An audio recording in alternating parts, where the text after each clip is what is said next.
આજે આદિવાસી ક્ષેત્રમાં કાર્યરત છે. ગયા 11 વર્ષમાં એકલવ્ય મોડલ સ્કૂલોનું નેટવર્ક ખૂબ મજબૂત કરવામાં આવ્યું છે. અહીંયા દાહોદમાં પણ અનેક એકલવ્ય મોડેલ સ્કૂલ બની છે. સાથીઓ, આજે દેશભરમાં આદિવાસી સમાજ માટે વ્યાપક કામ થઈ રહ્યું છે.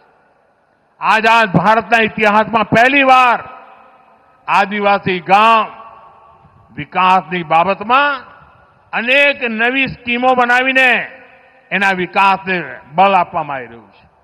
તમે બજેટમાં જોયું હશે, અમે આદિવાસી વિસ્તારોના ગામોના ઉદય માટે ધરતી આબા, બિરસા મુંડાને ધરતી આબા પણ કહે છે, ધરતી આબા જનજાતીય ગ્રામ ઉત્કર્ષ અભિયાન આ અમે શરૂ કર્યું છે. અને એના પર કેન્દ્ર સરકાર લગભગ 80,000 કરોડ રૂપિયા ખર્ચ કરી રહ્યું છે. અને એના અંતર્ગત ગુજરાત સહિત પૂરા દેશમાં 60,000થી વધારે ગામોમાં વિકાસના કામો થઈ રહ્યા છે.